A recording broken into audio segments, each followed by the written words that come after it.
You're just a burden. I wasn't supposed to hear those words, but whispers have a strange way of finding the person they're meant to wound. It was Christmas Eve, and my family thought the clinking glasses, holiday music, and laughter would bury their voices before they reached me. They were wrong. I stood in the dining room doorway holding a steaming platter of roasted turkey, while my son leaned toward his wife and quietly said, "I don't know how much longer we can keep pretending everything's fine," Jessica answered without even looking in my direction. "He's 74, Michael.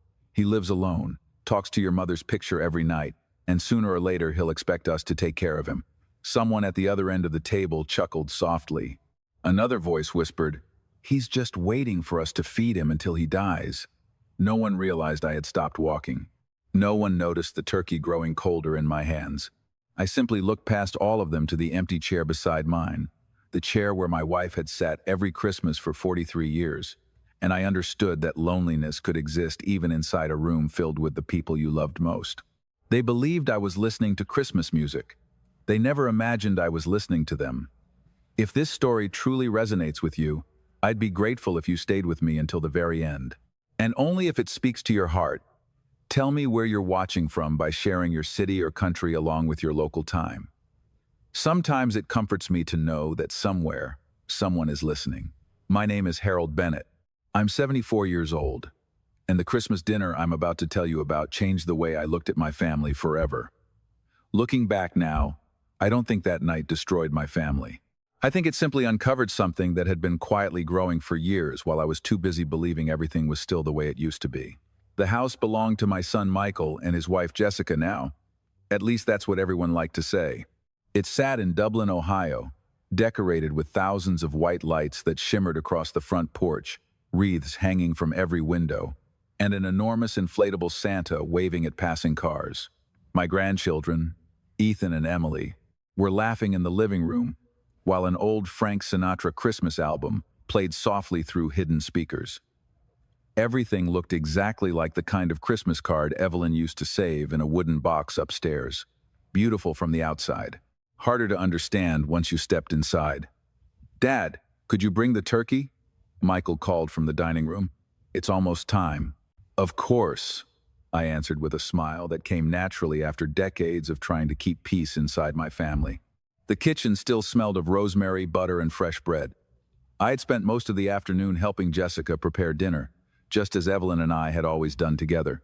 Jessica thanked me politely whenever someone else was watching, but whenever we found ourselves alone, her smile disappeared almost instantly.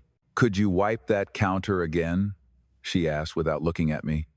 "Guests notice everything." "Sure," I replied quietly. I wiped it twice, even though it was already spotless. Old habits die slowly, especially the habit of trying not to become an inconvenience. By the time everyone gathered around the long oak table, snow had started falling outside the windows. Ethan was showing vacation photos on his phone. Emily was talking about college applications. Michael poured wine into everyone's glasses before pausing for just a second when he reached mine. "Dad, maybe half a glass," he said. "You don't want to overdo it." I smiled again. "Half is fine." No one asked whether I wanted more.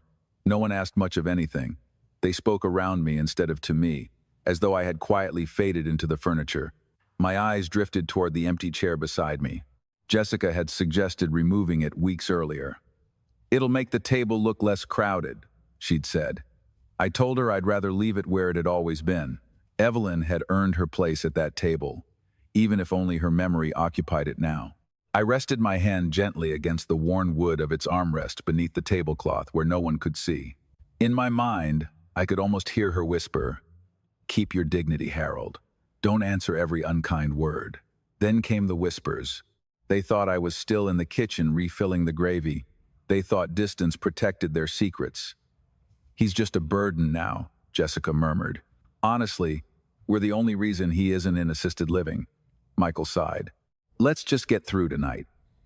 Another voice answered softly, "Maybe next Christmas things will be easier." Easier. I stood there for several seconds before carrying the gravy boat back to the table, as though I had heard nothing at all. I smiled. I sat down beside Evelyn's empty chair. I bowed my head while Michael said grace, and no one noticed that my hands were trembling beneath the table. But there was one thing no one at that Christmas dinner knew. 3 days earlier, an unexpected phone call had reached me from a man who had been keeping a promise for almost 8 years. And inside a locked leather folder resting quietly in my study, there was something that would soon change every conversation my family believed they had already finished. I barely tasted a single bite of dinner that night.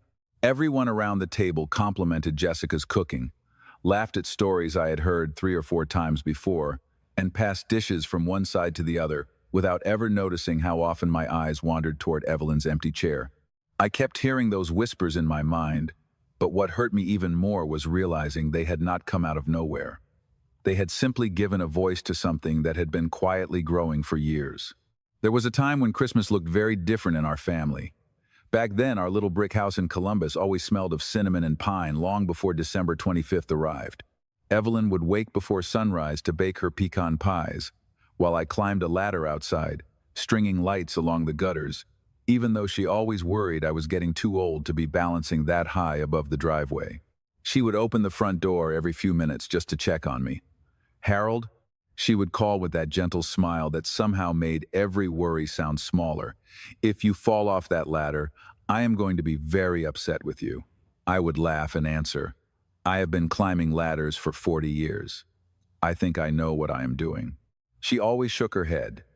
Confidence is usually what gets stubborn men into trouble.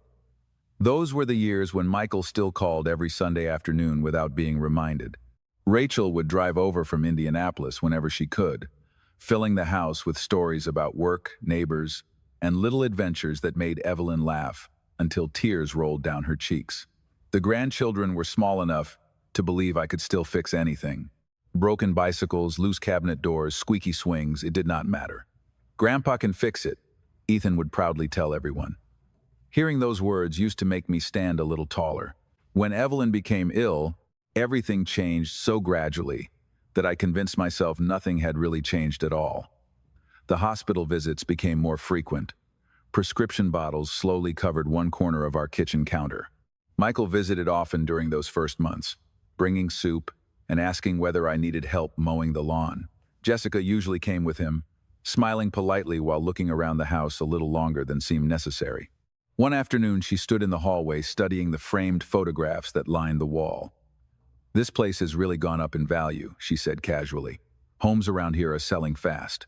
I smiled. "Your mother picked this neighborhood because she wanted our children to ride their bikes on quiet streets." Jessica nodded, but her eyes never left the hardwood floors. "You could probably get close to $800,000 now." Evelyn caught my eye from the living room. She did not say anything then, but later that evening, after everyone had gone home, she folded one of my old sweaters and quietly asked, "Did you notice that Jessica never once asked how I was feeling today?" I looked up from the newspaper. "She probably did not want to bring up your health." Evelyn smiled sadly. "Maybe. It was such a small conversation that I forgot about it for years. Looking back now, I wish I had listened more carefully."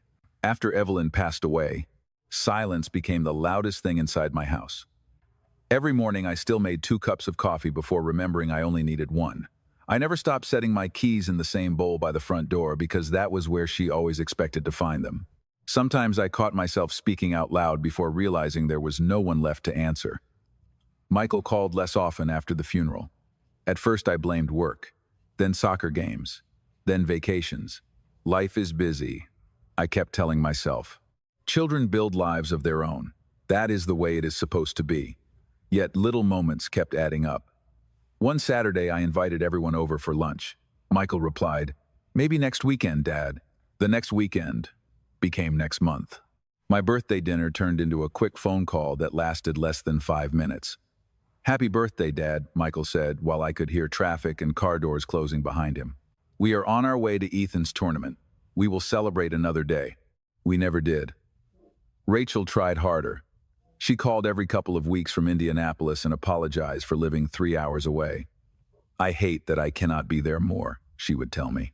"You have your own family," I always answered. "Do not carry guilt that does not belong to you." The strange thing about being slowly forgotten is that there is never one dramatic moment. It happens quietly. Empty weekends, shorter phone calls, holidays where your opinions no longer matter. You begin asking permission before opening the refrigerator in your own son's house. You apologize for taking up space when no one has actually asked you to move. Somewhere along the way, I stopped feeling like the man who had built a family and started feeling like an aging guest who stayed a little too long. Even then, I still believed there were things my children did not understand. I never imagined there were also things they had never been told. The weeks leading up to that Christmas had been filled with little conversations that seemed harmless at the time. Looking back, they were not conversations at all. They were quiet attempts to move pieces across a board while I still believed we were all playing the same game. It started one Saturday afternoon in early December when Michael stopped by my house carrying 2 cups of coffee from the little shop near Bridge Park. He smiled the way he always did whenever he wanted to ease into a difficult subject. "I figured you could use some company," he said as we sat in the kitchen where Evelyn and I had shared thousands of breakfasts. "Company is always welcome," I replied. Outside, the maple tree in the backyard had already lost every leaf, leaving only bare branches scratching softly against the gray Ohio sky. Michael wrapped both hands around his coffee cup before speaking again. "Dad, have you ever thought about simplifying things?" I smiled. "At my age, I simplify something every day." He laughed politely, but his eyes stayed serious. "I mean the house." I looked around the kitchen, the old oak cabinets. The refrigerator Evelyn insisted on keeping because it still worked perfectly. The faded Christmas towel hanging beside the sink. "What about it? It is a lot for one person." He hesitated. "You know, maintenance, taxes, repairs. I manage. For now." There was that phrase again. "For now." I took a slow sip of coffee. "You have something on your mind, son." He nodded. "Jessica thinks it would make more sense if you sold this place while the market is strong. You could move into a nice condominium closer to us. Less stress, more convenient." Before I answered, the front door opened and Jessica walked in carrying a folder tucked beneath her arm. "Sorry I am late," she said brightly. "Traffic was terrible." She kissed Michael on the cheek before placing the folder on my kitchen table. "Actually," she continued, "I already gathered some information." She slid several glossy brochures toward me. Retirement communities, luxury condominiums, assisted living options. Each page showed smiling, gray-haired couples holding coffee mugs beside fireplaces that looked too perfect to be real. "Jessica," I said quietly, "I did not ask for these." "I know," she answered. "We are just trying to help you plan ahead." "Plan ahead for what?" "For reality." The room grew strangely quiet. Michael stared into his coffee while Jessica leaned forward, speaking gently, almost as though she were explaining something to a child. "This house is simply too valuable to sit here. You could enjoy life instead of worrying about mowing the lawn or cleaning gutters." I folded the brochures and placed them neatly back on the table. "This house is not just a building. We know." Michael replied quickly, "It is memories." "No," I said softly, "it is promises." Neither of them understood what I meant. Jessica exchanged a quick glance with Michael before forcing another smile. "Well, promises do not pay property taxes." I felt something tighten in my chest, though not because of the money. Evelyn used to say you could learn everything about a person's priorities by listening to the questions they asked. Jessica never asked about memories. She asked about value. She never wondered how I slept after losing my wife. She wondered how much equity remained in the house. Michael finally cleared his throat. "Dad, there is something else." "Go ahead. Have you updated your estate plan since Mom passed?" I looked directly at him. "Why do you ask?" "No reason." He shrugged. "It is just something people our age are supposed to discuss with their parents." "Our age." I almost smiled. 45 suddenly sounded very young again. "Everything that needs attention has already been handled," I answered. Jessica leaned back in her chair. "Handled by whom?" "The people who were supposed to handle it." She looked disappointed by how little I had revealed. We changed the subject after that, talking about Ethan's college applications and Emily's part-time job. But something inside me had shifted. For the first time, I noticed how often conversations drifted back toward my house, my finances, or decisions that no longer seemed to belong entirely to me. A few days later, I went upstairs to retrieve an old photo album from the hallway closet. As I reached for it, another box slid forward from the top shelf and landed gently at my feet. It was a worn leather storage case I had not opened in years. Dust covered the lid, but I immediately recognized Evelyn's handwriting on the small label. Family documents. I carried it downstairs and set it on the dining room table. For several minutes, I simply stared at it without touching the brass clasp. Memories have a way of making ordinary objects feel heavier than they really are. Just as I reached to open it, my phone rang. The screen displayed a name I had not seen in almost 3 years. Robert Whitmore. I answered quietly. "Hello, Robert." His voice was calm, but there was something different in it. "Harold," he said, "I need you to come to my office tomorrow morning. There is something inside that leather case you were never supposed to find on your own." I hardly slept that night. The leather case remained exactly where I had left it on the dining room table, untouched beneath the warm glow of the old lamp Evelyn had insisted on keeping even after the shade began to fade. I must have walked past it a dozen times before finally turning the light off. Something about Robert's voice stayed with me. It was not urgency, it was respect.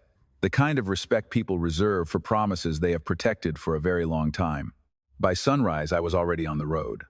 The drive from my neighborhood in Columbus to Robert Whitmore's office usually took about 30 minutes, but that morning every traffic light seemed longer than usual. Frost covered the lawns along the quiet streets, and Christmas decorations still hung from porches, their lights dim against the pale winter sky. Families were beginning to take wreaths down, packing away another holiday while I felt as though mine had only just begun. Robert's law office occupied the second floor of an old red brick building, overlooking a small courthouse square in Franklin County. I had climbed those wooden stairs many times over the years, first when Evelyn and I updated our estate planning, then after we sold my business, and finally after her funeral, when Robert insisted I should not make any major decisions while grief was still fresh. His receptionist smiled the moment she saw me.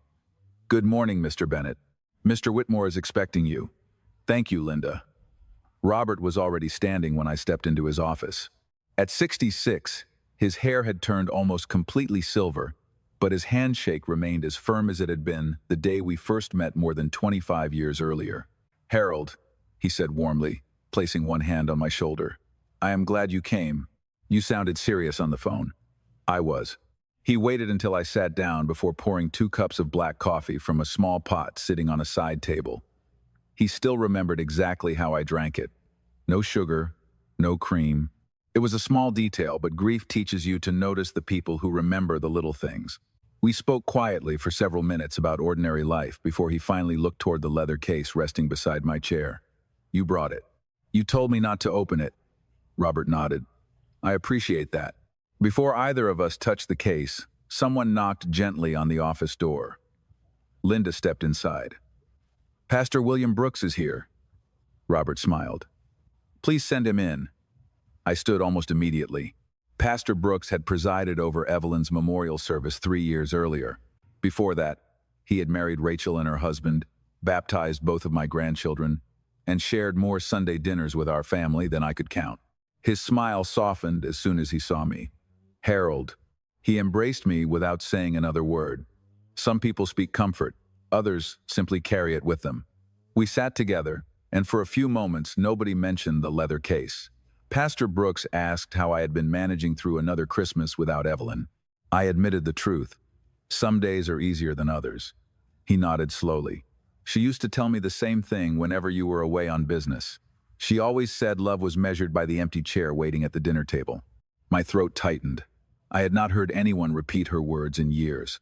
Robert folded his hands together. "Harold, there is a reason I asked William to join us today." I looked from one man to the other. "All right." Robert continued carefully. "What we are about to discuss is not new information. It only feels new because Evelyn wanted it to remain private until the proper time." I frowned. "Private from whom?" "From everyone." Pastor Brooks leaned forward. "Including your children."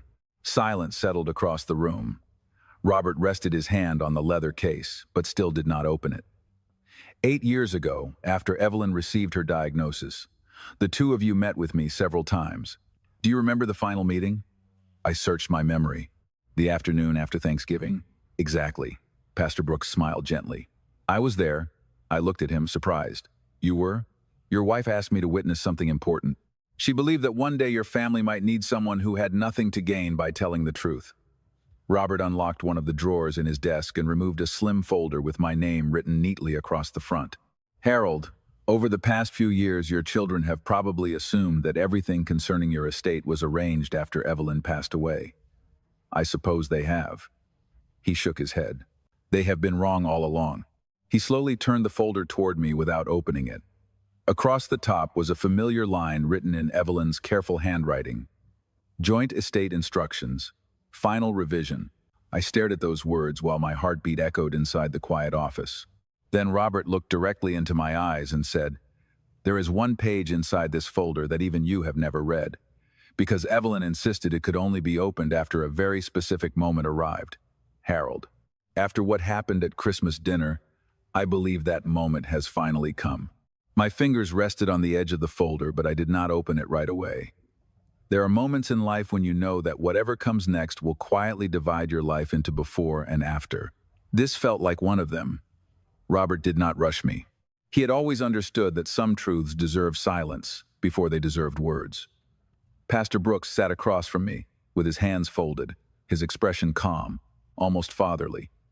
Outside the office window, I watched a light snow begin drifting across the courthouse square, settling on parked cars and bare tree branches. Winter had a way of making the whole world slow down. "Whenever you are ready," Robert said gently. I nodded and carefully opened the folder. The first pages looked familiar. Property records, investment summaries, insurance documents. Evelyn and I had reviewed every one of them years ago. There was nothing extraordinary about them. Everything was organized with Robert's usual precision. Then I reached a divider marked personal instructions. The paper behind it was different, slightly thicker, folded by hand instead of clipped together. Robert noticed me hesitate. "Those pages were added during your final meeting together," he said. "Evelyn asked me to keep them sealed unless a specific condition was met." "What condition?" I asked quietly. He looked at Pastor Brooks before answering. "That your children began treating you as a responsibility instead of a father." The room fell silent again. I lowered my eyes to the paper without unfolding it. Somehow, hearing those words spoken aloud hurt more than overhearing whispers at Christmas dinner. Evelyn had seen something years before I ever did. "She worried about me?" I asked. Pastor Brooks smiled sadly. "She worried about your heart, Harold, not the one the doctors examined. The one that always forgave people before they admitted they were wrong." I laughed softly through my sadness. "That sounds like her." He nodded. "She told me once that your greatest strength had always been your willingness to believe the best in people. She also feared one day someone would mistake that kindness for weakness." Robert slowly turned another page toward me. Attached beside it was a faded photograph. I recognized it immediately. It had been taken almost 20 years earlier outside my old heating and cooling company. 6 technicians stood beside service trucks wearing matching blue uniforms. I stood in the center with my arm around a young apprentice whose smile stretched from ear to ear. "Daniel Foster," I whispered. Robert smiled. "Do you remember what happened after that photograph?" I did. Daniel had arrived with almost nothing. 22 years old, fresh out of trade school, nervous, working 2 jobs to help his widowed mother keep their apartment. I had hired him because Evelyn said she trusted his eyes. People who look you in the eye usually tell the truth, she always believed. Daniel stayed with my company for 12 years. By the time I retired, he was managing half the operation. "He called me every Christmas," I said quietly, "even after I sold the business." Robert nodded. "Last week he called me too." I looked up, surprised. "Daniel?" "He wanted to know how you were doing." I could not help smiling. That sounds like him. Robert reached for another document. "When you sold Bennett Heating and Air, you did not simply take the highest offer. No, you turned down 2 larger corporations. Because they planned to lay off half my employees." Robert nodded. "Instead, you accepted less money so everyone could keep their jobs." Pastor Brooks leaned back in his chair. I remember Evelyn telling me that evening. She said Harold came home smiling because 32 families would still have paychecks after Christmas. I had almost forgotten that conversation myself. At the time, it simply felt like the right thing to do. "Michael never knew that," I murmured. "Neither did Rachel." Because you never told them, Robert replied. You rarely spoke about the sacrifices you made. I looked down at my hands. They had grown thinner over the years, the veins more visible than before.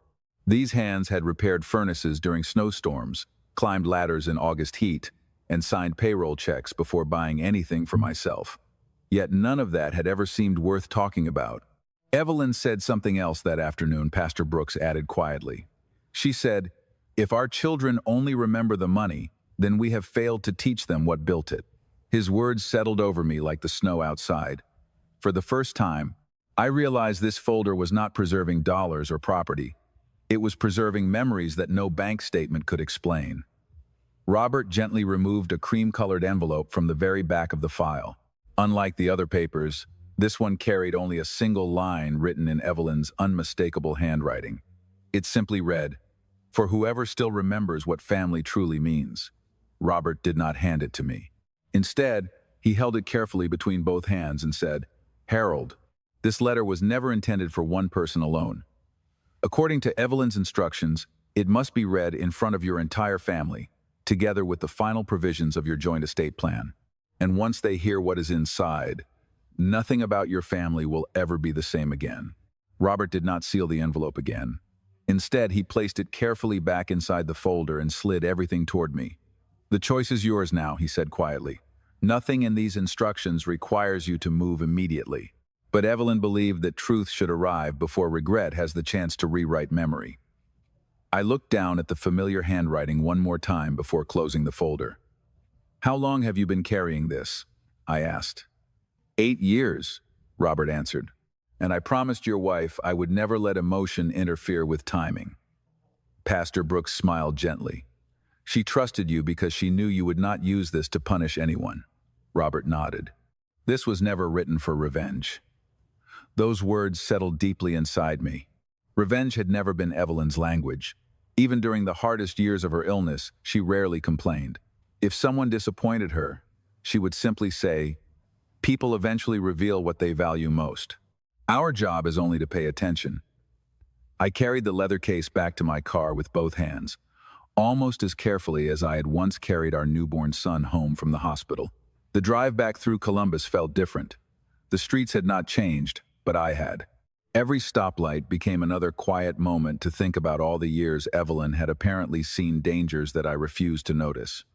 When I arrived home, I placed the leather case on the dining room table again. The afternoon sunlight stretched across the polished wood, touching the empty chair beside mine before settling on the closed folder. I made a fresh pot of coffee, poured 1 cup, then automatically reached for a second mug before stopping myself. I smiled sadly and returned it to the cabinet. Some habits disappear slowly. Others stay with you forever. My phone rang just before 3 o'clock. Michael's name appeared on the screen. "Hey, Dad," he said cheerfully. "How are you doing today?" "I am fine. Jessica and I were thinking." He paused for a second. "Maybe we could come by this weekend. We found another condominium community that looks really nice." I looked out the kitchen window at the old maple tree Evelyn had planted with Rachel when she was 8 years old. "That is thoughtful," I answered calmly. "But I think there are a few things we should discuss first." "About the house?" "About several things." He hesitated. "Is everything all right?" "Everything is becoming clearer." Silence lingered between us for several seconds before he laughed awkwardly. "Well, we will figure it out together." "Perhaps," I replied. After the call ended, I noticed something I had never paid attention to before. Michael had not once asked how I was feeling. He had not asked whether I had been lonely after Christmas or whether I needed anything. Every question had circled back to the house. It no longer made me angry. It simply made me sad. The following morning, I drove to Indianapolis to spend the afternoon with Rachel. She greeted me at the front door with a hug that reminded me so much of Evelyn that I nearly lost my composure. "Dad," she smiled, "you should have called. I would have made lunch. I wanted to surprise you." We spent hours talking over homemade vegetable soup while her husband, David, shoveled the driveway outside. Rachel noticed I seemed distracted. "Something happened, did it not?" she asked softly. I looked into my daughter's eyes and saw genuine concern. "Do you remember your mother saying that family is tested most when nothing is being asked of them?" Rachel nodded slowly. She used to say love is easiest when it costs nothing. I smiled. She did. Rachel reached across the table and gently rested her hand on mine. Dad, did Michael say something? I thought about Christmas dinner, the whispers, the brochures, the questions about selling my home. Then I quietly shook my head. Not yet. It was not a lie. I simply was not ready to tell her everything until everyone heard the same truth together. Before I left, Rachel walked me to my car. Promise me something, she said. If you ever need me, I do not care if it is 2 a.m. You call, I promise. Driving home that evening, I realized something that had escaped me for years. Kindness had never completely disappeared from my family. It had simply become unevenly distributed. Some hearts still listened before speaking.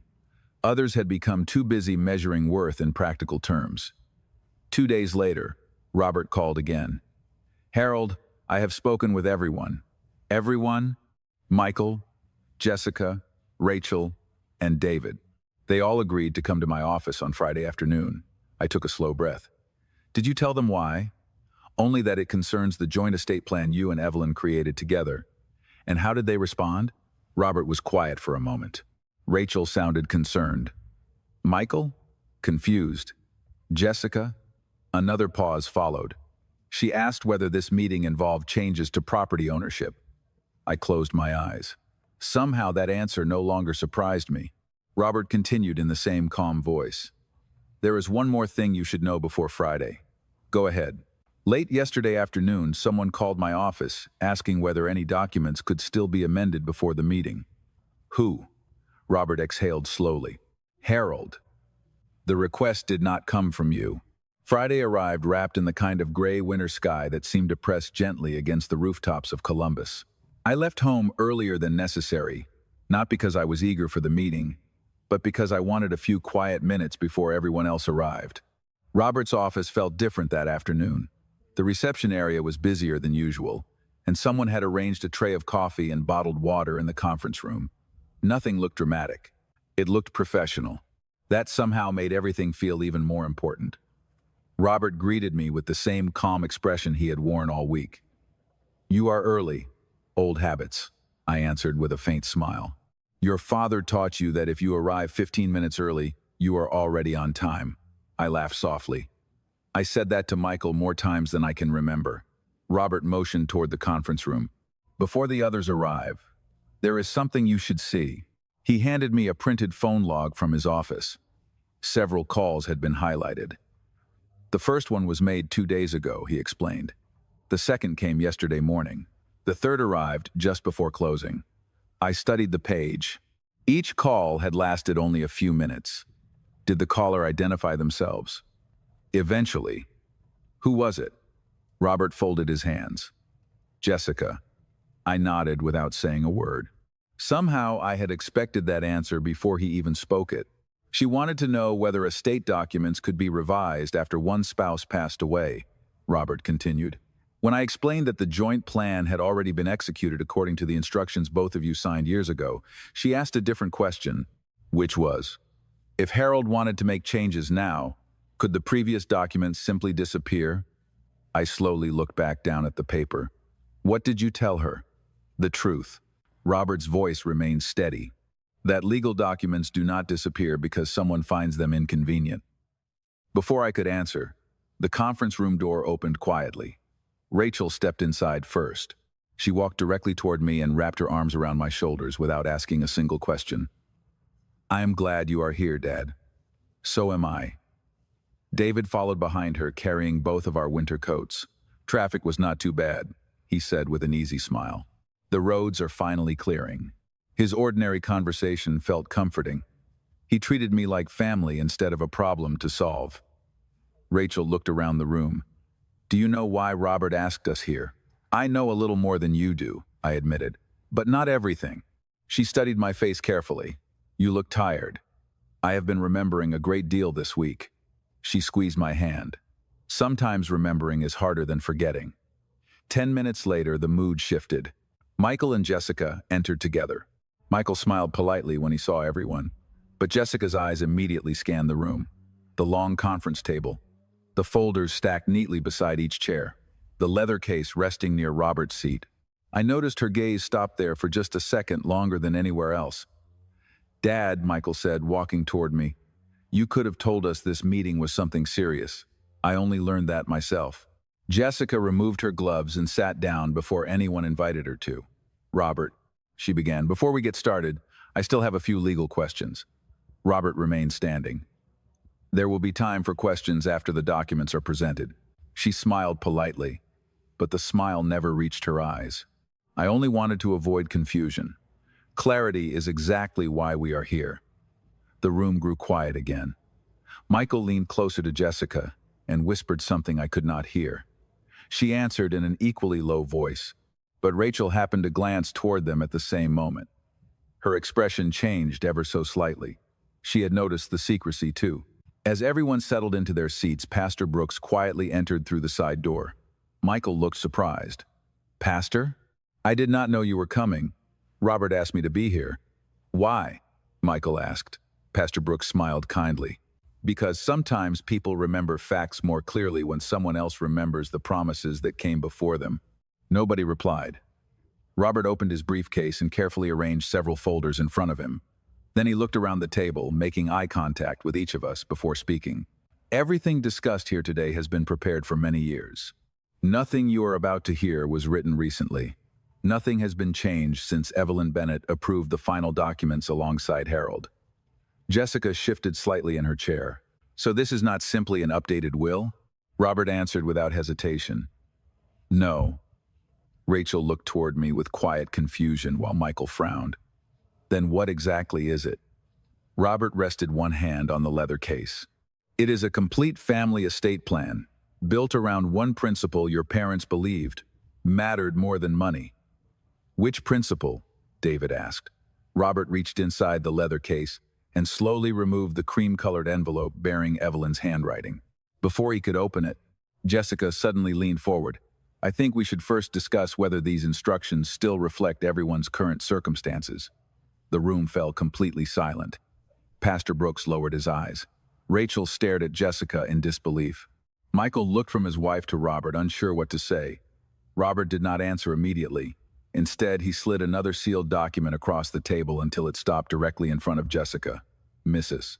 Bennett," he said calmly, "before we open Evelyn's letter, there is something I believe everyone here deserves to see first." No one reached for the document Robert had placed in front of Jessica.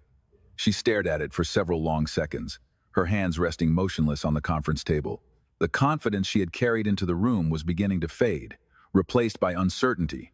"What is this?" she finally asked. Robert answered in the same measured voice he had used all afternoon. "A written record of the inquiries made to my office this week regarding Mr. Bennett's estate. Every call was documented according to standard legal procedure." Jessica looked up quickly. "You are making it sound as though I did something wrong." "I am not making it sound like anything," Robert replied. "I am simply preserving facts." Michael shifted uncomfortably in his chair. "Jessica, you called Robert?" She hesitated before answering. "I was only trying to understand the process." "Without telling me?" Michael asked. "I thought I was helping us prepare." Rachel quietly shook her head. "Prepare for what?" No one answered her. Robert gently folded the document closed again before setting it aside. "This meeting is not about assigning blame. It is about honoring the wishes Harold and Evelyn made together many years ago." He picked up the cream-colored envelope with extraordinary care, almost as though Evelyn herself were still holding it. "Before I read this letter, there is something every person in this room should remember." He paused and looked toward Pastor Brooks. "The estate plan was never designed to reward success, income, or status. It was designed to protect the values Harold and Evelyn spent their entire lives trying to build." Pastor Brooks nodded. "Your mother told me once that inheritance is not a reward for being someone's child. It is a responsibility that follows gratitude, compassion, and respect." The room became perfectly still. Robert carefully unfolded the letter. His voice softened as he began reading. "If you are hearing these words, then I am no longer sitting beside Harold, and our family has reached a moment we hoped would never come. Money was never the greatest thing we built together. We built trust. We built sacrifice. We built a home where no one was supposed to measure another person's worth by age, income, or convenience. If someday your father is treated like a burden instead of the man who carried this family through difficult years, then you have already begun losing something far more valuable than any inheritance. I lowered my eyes toward the polished wood of the table. I could hear Evelyn's voice inside every sentence. She had always written exactly the way she spoke, gently, but with remarkable clarity. Robert continued reading.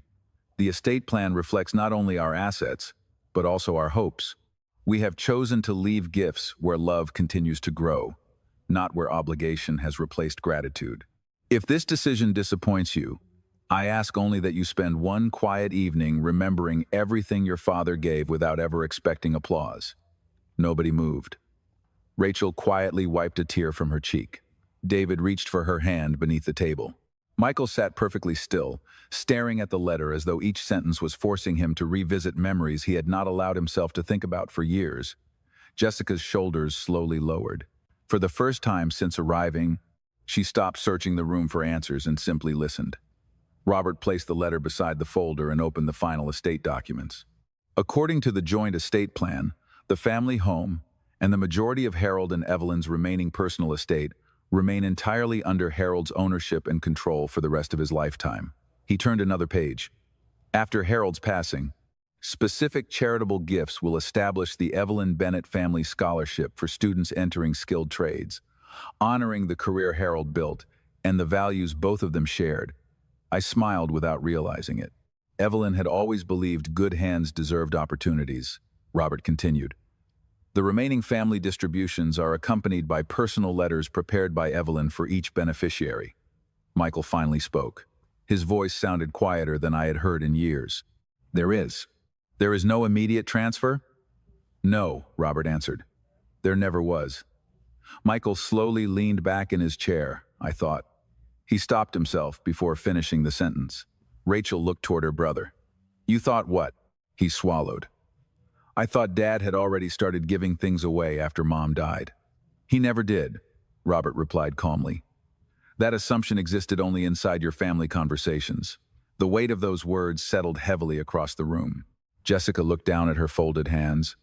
Harold, she whispered without meeting my eyes. I never meant to make you feel. She stopped. Perhaps she realized there were no words capable of finishing that sentence honestly.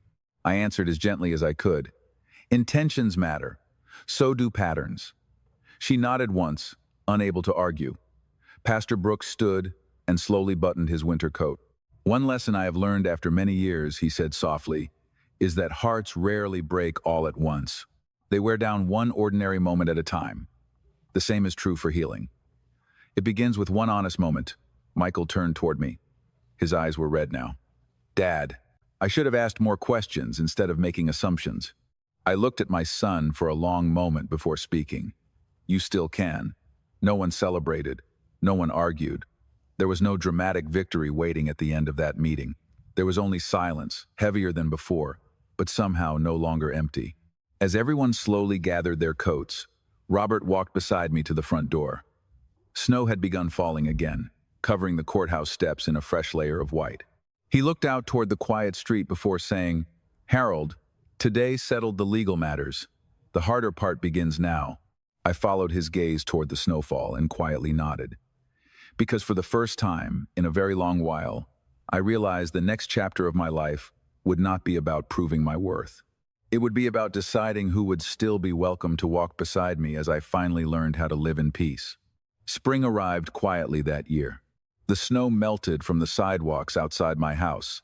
The maple tree in the backyard began wearing tiny green buds again, and for the first time since Evelyn passed away, I found myself opening the windows instead of keeping them closed against the silence. Funny how grief changes. At first it feels like a storm that never ends. Then one morning you realize the rain has stopped, even though the clouds have not completely disappeared.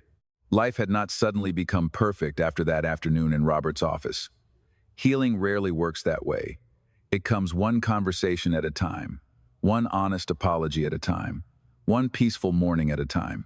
Michael called 3 days after the meeting. I almost let the phone ring because I was not yet sure either of us knew what to say. When I finally answered, there was a long silence before I heard his voice. "Dad, could I come over? You do not have to ask permission." "I feel like I do," I smiled sadly. "Then come anyway." He arrived carrying no brochures, no folders, no suggestions about selling my house. Only a paper bag from the bakery Evelyn used to love.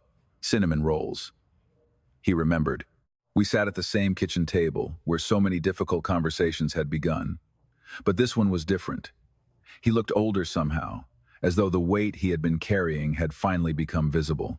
"I kept thinking about Mom's letter," he said quietly, "especially the part about measuring a person's worth." He lowered his eyes.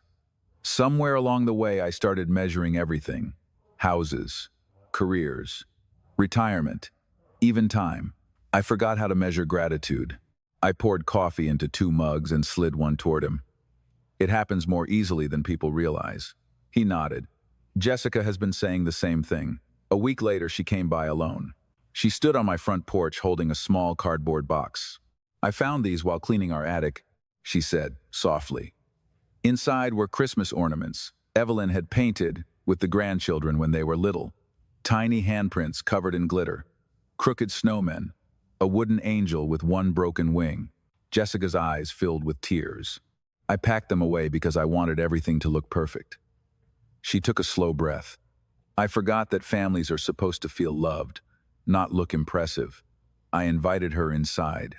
We talked for nearly 2 hours. She never asked about the house. She never mentioned money. She apologized without trying to defend herself, and I accepted her apology without pretending the past had never happened. Forgiveness does not erase memory. It simply refuses to let memory become a prison. Rachel and David continued visiting whenever they could. Sometimes we worked together in the garden Evelyn had planted years before. We replaced old fence posts, trimmed rose bushes, and laughed about stories I had not told in decades. One Saturday morning, Ethan surprised me by knocking on my door. "Grandpa," he said awkwardly, "Dad told me about your company." I laughed. "Which part?" "The part where you sold it for less money so your employees could keep their jobs." He shook his head. "I never knew. There are many things parents forget to tell their children." He looked around the garage before asking, "Would you teach me how to use your old woodworking tools?" We spent the entire afternoon building a simple birdhouse. It leaned slightly to one side when we finished, but neither of us cared. Emily came a few weeks later carrying a notebook. "Grandpa, I have to interview someone I admire for a college writing assignment." I raised an eyebrow. "You picked me?" She smiled. "I wanted someone whose story I did not really know." We talked until sunset. She asked about Evelyn, my business, mistakes I had made, fears I had hidden, and dreams I still carried. Before leaving, she hugged me tightly and whispered, "I wish I had asked these questions years ago." "You are asking them now," I replied. "That is what matters." Summer arrived, and with it came the official launch of the Evelyn Bennett Family Scholarship. The first recipient was a young woman from a small town in Ohio who wanted to become an electrician. When she shook my hand during the ceremony, she smiled with the same quiet determination Evelyn used to admire in people. "Thank you for believing in people like me," she said. I answered honestly. Someone once believed in me first. Months later, I made one final decision. I did not sell the house because anyone expected me to. I sold it because I was finally ready. The memories no longer lived inside the walls. They lived inside me. I bought a small cottage near Indian Lake, just large enough for peace without loneliness. On the front porch, I placed 2 wooden rocking chairs. Mine faced the water. The other remained beside it, just as Evelyn would have wanted. Every Christmas, I still place a small wreath on the front door. I still bake cinnamon rolls using her handwritten recipe. I still pour 2 cups of coffee before catching myself and smiling. Some mornings I leave the second cup there for a while anyway. Not because I believe she will walk through the door, but because love has never really left that chair beside me. If you have ever been made to feel like your worth depends on what you own, how useful you are, or how convenient you have become to others, I hope you remember this. Your value was never meant to be decided by someone else's comfort. Healthy love requires gratitude. Healthy families require boundaries. And self-respect sometimes begins the day you quietly stop apologizing for taking up space in the lives of people who should have cherished your presence all along. If this story touched your heart, I hope you will consider liking the video, subscribing, and sharing it with someone who may need to hear it today. The lesson I carry with me is simple. The greatest inheritance we leave behind is not money. It is the way we teach others to treat people. Thank you for spending this time with me, for listening to an old man's story with kindness. Until we meet again in another story, I wish you peace in your home, courage in your heart, and people in your life who never make you question your worth.